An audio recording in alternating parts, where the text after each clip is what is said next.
le brevet qui m'a mis le pied à l'étrier après à tous mes choix professionnels et personnels, c'est le BAFA, le brevet d'animateur. Donc avec cette animaré vraiment qui est donné vie à ces interventions, ce côté éducateur socio-sportif, j'ai envie de dire. Et en même temps, je me suis inscrit moi dans des pratiques de plus en plus intensives dans le monde de la montagne notamment, l'alpinisme, puis après le parapente, le delta. Et donc, ce qui m'a paru cohérent, c'est de rentrer dans des cursus universitaires qui font le lien entre ces domaines-là, notamment des cursus qui mènent classiquement au prof d'éducation physique, que j'ai fait un petit peu.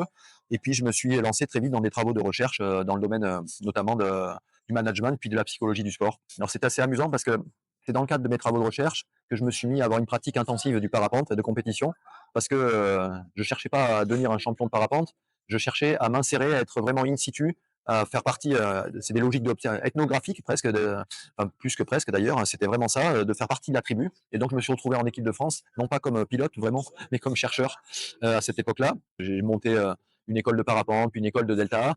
Et dans mes pratiques personnelles, donc c'est passé par le haut niveau du parapente, donc j'ai passé 5 ans en équipe de France parapente, puis à peu près autant en équipe de France de deltaplane.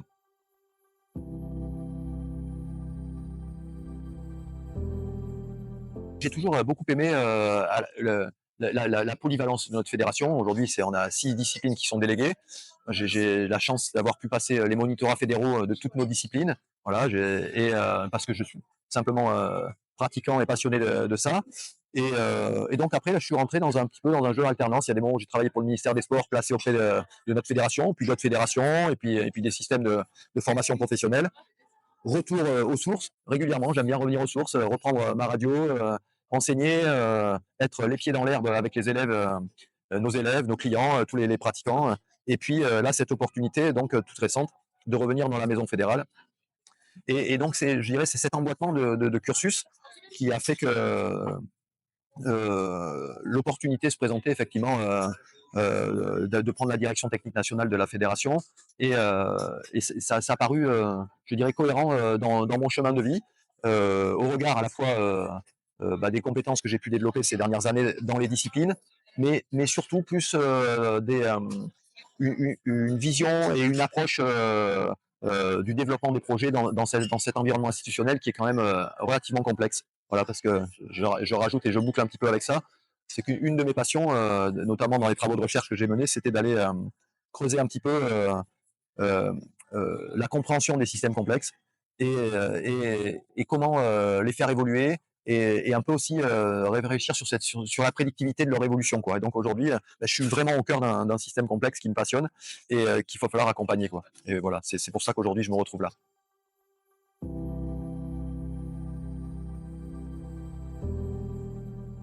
Les missions, d'abord, elles sont cadrées, en fait, elles sont posées par un environnement réglementaire qui est lié à la fonction. Alors, c'est une fonction très particulière, hein, c'est assez atypique, hein. Et donc, effectivement, il y a le directeur technique national.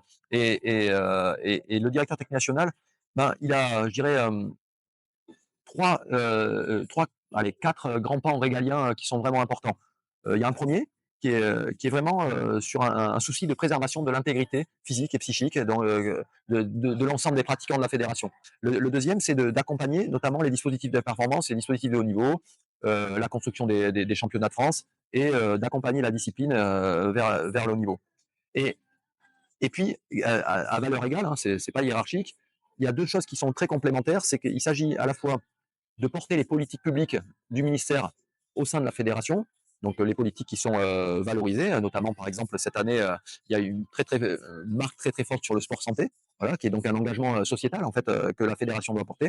Et en même temps, et c'est pas du tout antinomique, de porter le projet politique de la fédération. Et donc c'est ça le travail aujourd'hui. Et donc on comprend bien que dans cette fonction, il y a une dimension managériale qui est très très importante.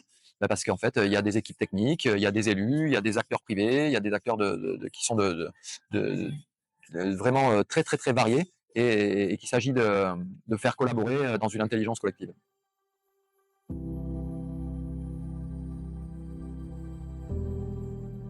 Alors j'ai envie de la décrire déjà par sa maturité, c'est finalement 50 ans, c'est peu pour une fédération. Et la fédération de vol libre, déjà, elle a un nom qui est atypique et qui est pas forcément très parlant, mais en tout cas qui invite au rêve, quoi. C'est le vol libre, voilà, c'est cette notion de liberté.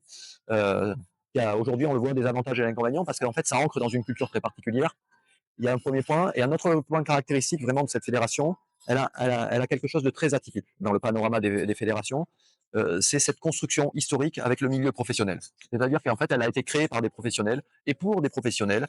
Et puis après, elle est devenue effectivement une fédération à part entière avec un développement associatif. Et cette intrication, ces interactions fortes entre le milieu professionnel et le loisir, eh ben, c'est vraiment une approche atypique et moi qui me parle beaucoup et qui correspond vraiment à ce que j'ai vécu et à ma culture personnelle. Donc, et puis bon, évidemment, on est sur des activités qui sont quand même très engageantes. Voilà. Alors, il y a de la transversalité, beaucoup de transversalité, 6 délégations, hein, en fait, avec les activités des choses de l'air, mais des activités extrêmement engageantes sur le plan humain, notamment sur le plan psychosocial. Et, euh, et donc ça, bah, c'est vraiment aussi une caractéristique très forte de la fédération.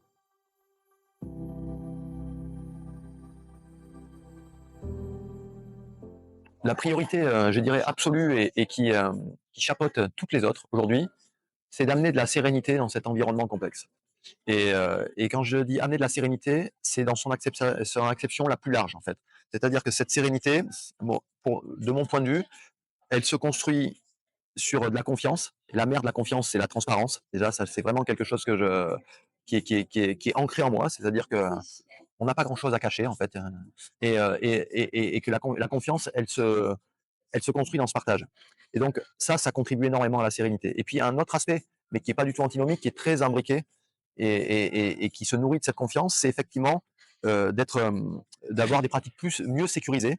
Et mieux sécurisées, en fait, c'est pas tant pour obtenir quelque chose d'aseptisé, c'est pas du tout ça la question. La question, c'est de pouvoir pratiquer une forme d'engagement euh, tout en maintenant une forme de sérénité pour les pratiquants, pour les enseignants. Voilà, le métier de moniteur, que ce soit, alors je dis le métier, la fonction de moniteur, que ce soit dans le cadre associatif ou dans le cadre professionnel, c'est extrêmement engageant. Le moniteur de parapente, moniteur de kite, moniteur de deltaplane, ce sont des fonctions très très engageantes parce que ben, la gravité, elle est là. Hein. Alors, c'est pas la gravité au sens de l'accident grave, c'est la gravité au sens physique du terme, qui nous rappelle vers la Terre.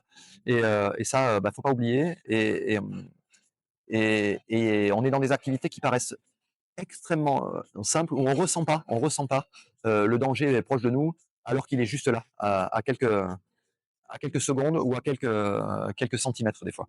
Et ça, c'est passionnant d'un point de vue psychologique, mais c'est très engageant quand on vit la discipline. Donc, je dirais la priorité aujourd'hui, pour moi, c'est d'amener de la sérénité. Et la sérénité, je le redis, elle passe par la transparence, de la confiance et une meilleure sécurisation de nos pratiques.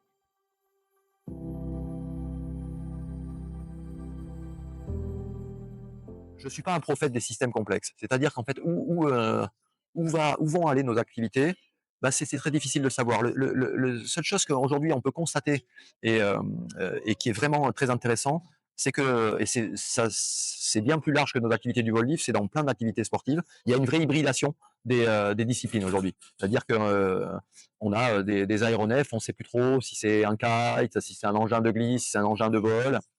Euh, mais il y a un dénominateur commun qui sont les choses de l'air. Donc, où elles vont sociétalement se positionner, c'est difficile de le dire. En revanche, là où on a une puissance et une force de frappe sur l'avenir de nos disciplines, bah, c'est en faisant des choix de déploiement. Est-ce que on considère que le monde de la performance, ça a du sens? Est-ce qu'on considère que le monde du loisir, ça a du sens?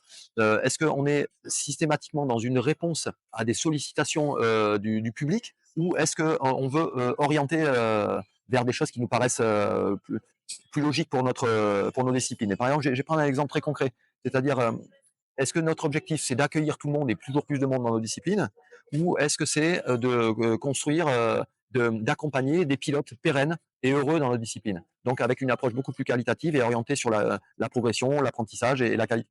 Mais voilà, ben ça, ce sont des choix politiques et évidemment et techniques qui vont être de nature à façonner l'évolution de nos disciplines.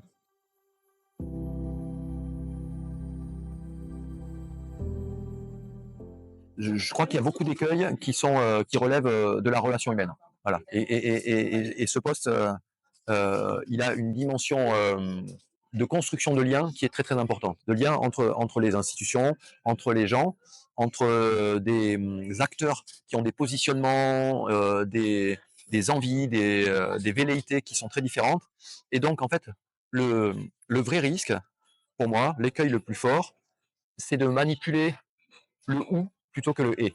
Quand je dis le ou, c'est le ou exclusif, celui qui sépare, plutôt que le et liant, le et qui lie.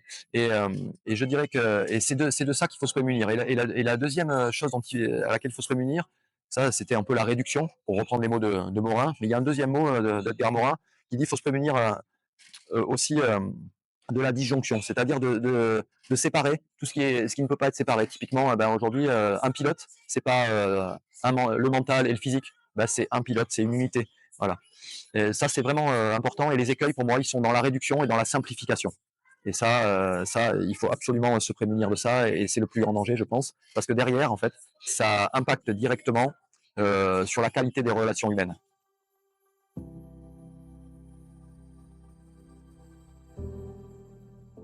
Alors comment mobiliser la communauté? Alors ça rejoint un peu ce que je disais, il faut créer du lien et en même temps, je crois, prendre des orientations dans lesquelles l'ensemble des personnes se retrouvent.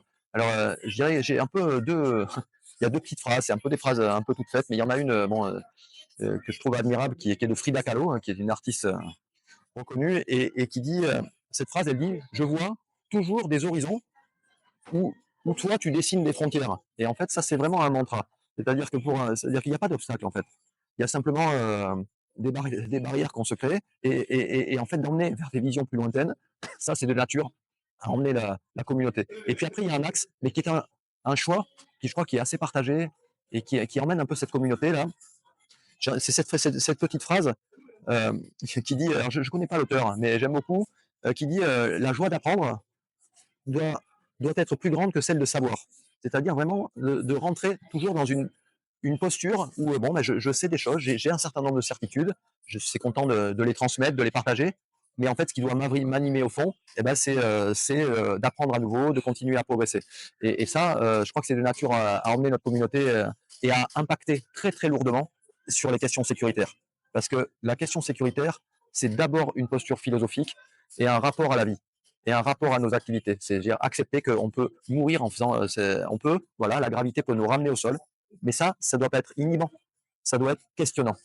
Et je crois que le vrai sujet en matière d'évolution de notre culture sécuritaire, il est là. C'est ne pas nier la problématique sécuritaire, mais pour autant la questionner en permanence pour être capable d'y apporter des réponses adaptées.